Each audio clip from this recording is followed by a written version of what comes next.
किसी समय विलासपुर नगर में कोई विनयशील नामक राजा निवास कर रहा था। अपनी प्राणों से प्यारी धर्मपत्नी रानी कमल प्रभा के साथ वह चिरकाल तक भोगों में डूबा रहा। परंतु काल तो किसी के सुख दुख की प्रतीक्षा करता नहीं। नदी की लहर जैसे उतर जाती है और फिर लौटकर नहीं आती, समय का भी यही हाल है। समय बीता और राजा पर धीरे धीरे बुढ़ापा आने लगा। उसकी इंद्रियां शिथिल होने लगी और मुख की कांति भी मलिन होने लगी, झुर्रियां पड़ने लगी चेहरे पर। तब राजा विनयशील मन ही मन दुखी होने लगा और सोचने लगा, यदि यही हाल रहा तो इस चेहरे से मैं किसी सुंदरी नारी को कैसे आकर्षित कर पाऊंगा। इससे तो अच्छा है कि मैं अपने जीवन को ही समाप्त कर दूं। चिंतना करते करते अचानक एक दिन उसे नगर के प्रसिद्ध वैद्य तरुण चंद्र की याद आई। तत्काल ही उसने वैद्य को बुला भेजा। एकांत में ले जाकर वैद्य से उसने पूछा, तुम्हारे पास कोई ऐसी युक्ति है क्या कि जिससे मेरा यह बुढ़ापा आने से रुक जाए और मेरी युवावस्था फिर से लौट आए। तरुणचंद्र वैद्य छटा हुआ धूर्त आदमी था। वह फौरन ही समझ गया कि यह राजा महामूर्ख है, खोई हुई जवानी को फिर से पाने के लिए व्याकुल है। जवानी अब भला क्या लौटेगी, पर मैं इसके द्वारा अपना उल्लू तो सीधा कर ही सकता हूं। धूर्त वैद्य ने झटपट राजा के सामने एक योजना रख दी। बड़े विश्वासपूर्वक उसने राजा से कहा, महाराज, यदि आप अपने महल में एक तहखाना बनवाकर उसमें 8 मास तक एकाकी निवास करते हुए मेरे बनाए रसायन का सेवन करें तो आपका यह बुढ़ापा देखते देखते उड़ जाएगा। आप फिर से नौजवान हो जाएंगे और अनंत काल तक सुख भोग कर सकेंगे। विषय लोलुप मूर्ख प्राणी, वह चाहे राजा हो या कंगाल, विचारपूर्वक कोई काम नहीं कर पाता। यही स्थिति उस राजा की हुई। उसने आनन फानन में अपनी चिकित्सा के लिए तहखाना बनवा लिया, परंतु मंत्री वैद्य की धूर्तता को समझ गया था। मंत्री ने राजा को इस योजना से विरत करने की चेष्टा की। उसने समझाया, प्रभु, अतीत काल में कभी ऐसे रसायन रहे हों तो रहे हों, परंतु आज तो इन रसायनों का नाम ही नाम है। अब तो इन वैद्यों के ये रसायन उचित सामग्री तथा विधि ज्ञान के अभाव में लाभ की जगह हानि ही अधिक करते हैं। आपको इस वैद्य की बातों में नहीं फंसना चाहिए। महाराज, भला सोचिए तो, किसी की गई हुई जवानी क्या कभी फिर से लौटकर आई है? हितचिंतक मंत्री की यह सम्मति राजा के कानों में नहीं गई। उसका मन तो भोग की तृष्णा से आकुल व्याकुल था। मंत्री की बात वह भला काहे को मानता। उसने उस वैद्य की बात ही मानी। एकांत तहखाने में चुपचाप जा लेटा और रसायन चाटने लगा। वैद्य तरुण चंद्र ने राज परिवार के किसी भी व्यक्ति को राजा के पास जाने से रोक दिया था। उसने अपना एक भरोसेमंद सेवक राजा की सेवा के निमित्त नियुक्त कर दिया था। रसायन के नाम पर वह प्रतिदिन राजा से धन खींच रहा था। इस प्रकार 6 मास व्यतीत हो गए। अंधेरे बंद कमरे में लेटे रहने से राजा पर और अधिक बुढ़ापा दिखने लगा तो वैद्य का माथा ठनका। क्या करना चाहिए, क्या करना चाहिए? सोचते सोचते धूर्त वैद्य ने एक तरकीब निकाल ली। उसने एक ऐसे व्यक्ति को खोज निकाला जिसकी आकृति राजा से थोड़े बहुत मिलती जुलती थी और लंबाई में भी जो राजा के बराबर ही था। वह व्यक्ति देखने भालने में सर्व अंग सुंदर और पूर्ण युवा था। उस युवा को वैद्य ने अपनी योजना बतलाई और लोभ दिया कि एक दिन वह उसे यहाँ का राजा बना देगा। शर्त यही है कि वह वैद्य के कथन अनुसार सारे कार्य करता जाए।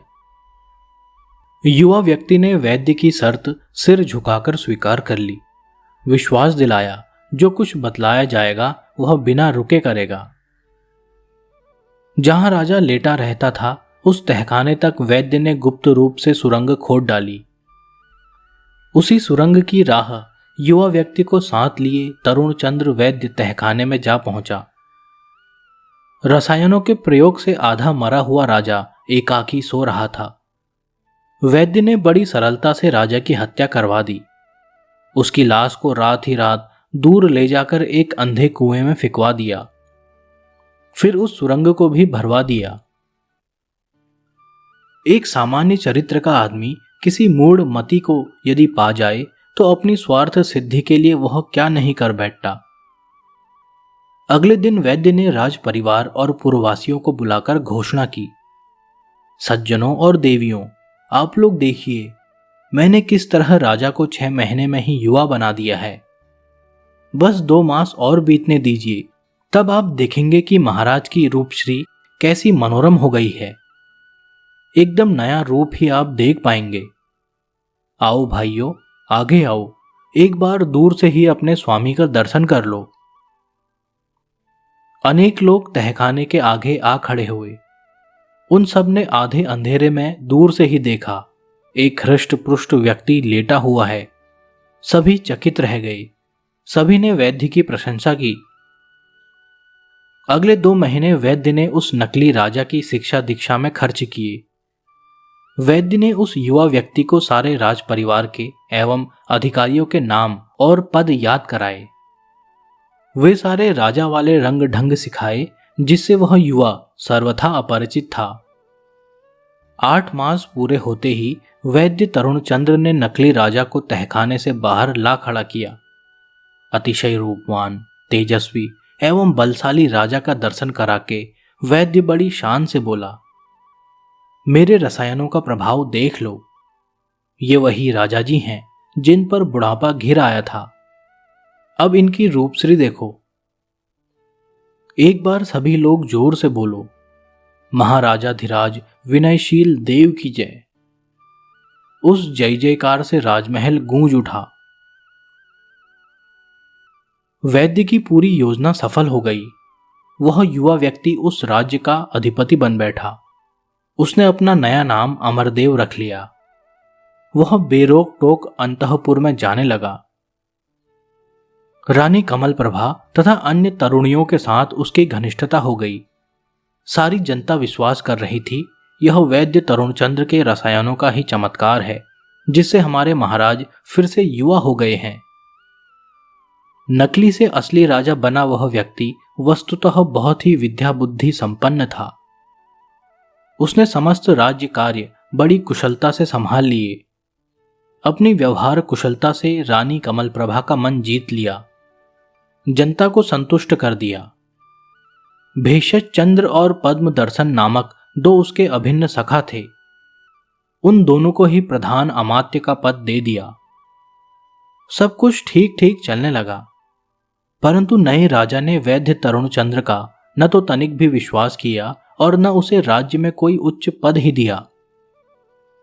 इस व्यवहार से खिन्न होकर उसने एक दिन एकांत पा नए राजा से निवेदन किया, यह तुम क्या कर रहे हो भाई?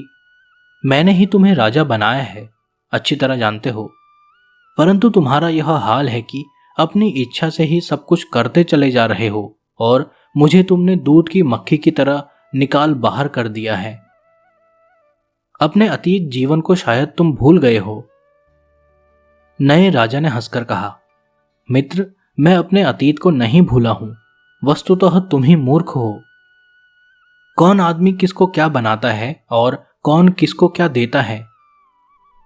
बंधु, यह तो मनुष्य का अपने पूर्व जन्म का कर्म संचय ही होता है, जिसके बल पर उसके जीवन में ऊंच नीच आते रहते हैं।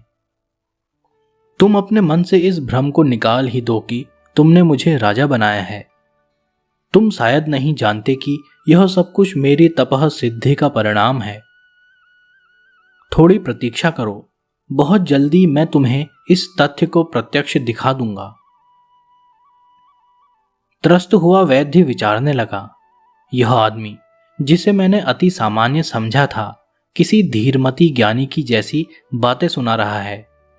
साथ ही यह व्यक्ति मेरा सब रहस्य भी जानता है। चाहे तो मुझे बहुत अधिक हानि भी पहुंचा सकता है और मैं अब इसका कुछ भी नहीं बिगाड़ सकता। इसलिए अब तो यही एकमात्र उपाय है कि मैं इसका अनुवर्ती होकर रहूं। अभी अभी इसने तपह सिद्धि की बात कही है, उसे भी देख लेना चाहिए। मन ही मन आलोचना करके वैद्य तरुणचंद्र बिना एक शब्द बोले वहां से उठ आया। अगले दिन राजा अमरदेव सायं भ्रमण के लिए निकला। तब अन्य मित्रों के अतिरिक्त वैद्य भी उसके साथ हो लिया। नदी किनारे टहलते टहलते उन सब ने देखा कि प्रवाह में 5 स्वर्ण कमल बहते चले जा रहे हैं। राजा अमरदेव ने अपने सेवकों के द्वारा वे स्वर्ण कमल धारा से निकलवा लिए। फिर समीप खड़े वैद्य की ओर देखकर कहा, वैद्यराज, आप किनारे किनारे चले जाइए और इन स्वर्ण कमलों के उत्पत्ति स्थान का पता लगा कर आइए। राजा की आज्ञा से तरुणचंद्र नदी के किनारे किनारे आगे चल दिया। राजा वहीं से अपने महल को लौट आया। मीलों चलते चलते अंत में वैद्य तरुणचंद्र को अपने सामने एक शिव मंदिर दिख पड़ा, जिसके निकट ही एक बड़ा भारी वटवृक्ष खड़ा था। और पास आया तो वैद्य ने उसी वटवृक्ष पर एक पूरे नरकंकाल को भी लटकता पाया। पैदल चलते चलते तरुणचंद्र बहुत थक गया था। दिन भी डूबने लगा था, इसलिए वह नदी में स्नान करके वहीं मंदिर में बैठ भगवान की स्तुति पूजा करने लगा। उसकी पूजा समाप्त ही हुई थी कि आकाश में चारों ओर से मेघ घिर आए और फिर झरझर करके पानी बरसने लगा। उस समय वैद्य की आंखों ने एक अद्भुत दृश्य देखा। उसने देखा कि सामने वृक्ष की शाखा पर लटके नर कंकाल पर बादलों से जो बूंद बूंद पानी गिर रहा है, पानी की वे बूंदें ही स्वर्ण कमल बनकर नीचे गिर रही हैं और वे स्वर्ण कमल नदी की ओर बहते चले जा रहे हैं। कैसा आश्चर्य है! कोई यहां पास पड़ोस में भी नहीं जिससे मैं इस रहस्य को पूछूं, और भला कोई बतलाएगा भी क्या? प्रभु की यह संपूर्ण सृष्टि ही परम आश्चर्यमयी है। यहां सभी कुछ संभव है। स्वर्ण कमलों की खान यही नरकंकाल है। आंखों से प्रत्यक्ष ही देख लिया। अब इस नरकंकाल को पुण्य सलीला नदी में बहाए दे रहा हूं, या तो इस कंकाल से नदी में संख्यातीत स्वर्ण कमल उत्पन्न हो जाएंगे, अन्यथा इस कंकाल की सद्गति तो हो ही जाएगी। यही सब सोचकर वैद्य तरुणचंद्र ने वृक्ष की शाखा से नरकंकाल को उतारा और नदी की धारा में प्रवाहित कर दिया। रात उसने शिव मंदिर में बिताई। दिन निकला तो घर की ओर चल दिया। विलासपुर नगर तक पहुंचने में उसे काफी समय लग गया। राजा अमरदेव के सम्मुख जब वह उपस्थित हुआ तब थका हारा और धूली धूसरित हो रहा था। उसी स्थिति में राजा को प्रणाम करके उसने जो कुछ देखा था, जो कुछ किया था, सब कह सुनाया। तब राजा अमरदेव ने बहुत ही शांत एवं स्निग्ध स्वर में धीरे धीरे वैद्य तरुणचंद्र से कहा, मित्र, स्वर्ण कमलों का उत्पत्ति स्थान तुम अपनी आंखों से देख आए हो। वास्तव में वह एक पुण्य क्षेत्र है। अब तुम्हें यह जानकर अवश्य आश्चर्य होगा कि वह कंकाल मेरे ही पूर्व जन्म का शरीर था। अपने पूर्व जन्म में ऊर्ध्वपाद होकर लटकते हुए मैंने तपस्या की थी और अपने सूखे हुए क्लेवर को यूं ही लटकता छोड़ दिया था। तुमने देखा ही होगा कि उस कंकाल पर गिरी मेघ की बूंदें कैसे स्वर्ण कमल बन रही थी। यह सब मेरी उसी तपस्या की महिमा है। तुमने कंकाल को पुण्य सलीला नदी में बहाकर उचित ही किया। तुम नहीं जानते, मेरे उसी पूर्व जन्म के मित्र हो तुम। ये दोनों भेषज चंद्र और पद्म दर्शन, जिन्हें मैंने प्रधान अमात्य का पद दे रखा है, ये दोनों भी मेरे पूर्व जन्म के सखा हैं। बंधु, अब तुम निश्चय ही समझ गए होगे कि अपने तप के प्रभाव से ही मुझे यह राज्य प्राप्ति हुई है। गत जन्म की सारी बातों का मुझे स्मरण बना रहा है। इसलिए मैंने तुमसे उस दिन कहा था कि यह सोचकर अपने मन में कभी अहंकार मत करना कि तुमने अपने बुद्धिबल से मुझे राज सिंहासन पर बिठा दिया है। मेरा तुमसे यह भी आग्रह है कि अपने मन में किसी प्रकार का दुख भी मत आने देना। पूर्व जन्म के पुण्य कर्म को छोड़कर कोई भी किसी को कुछ देने वाला नहीं होता। प्रत्येक प्राणी गर्भ से लेकर मरण पर्यंत अपने पूर्व कर्म तरु के फलों को ही भोगता है। इस तरह अपने पूर्व जन्म के शुभ चिंतक मित्र राजा अमरदेव से बोधित होकर वैद्य तरुणचंद्र के मन का सारा असंतोष जाता रहा। अपनी सामान्य स्थिति में ही रहकर वह शांतिपूर्वक जीवन यापन करने लगा।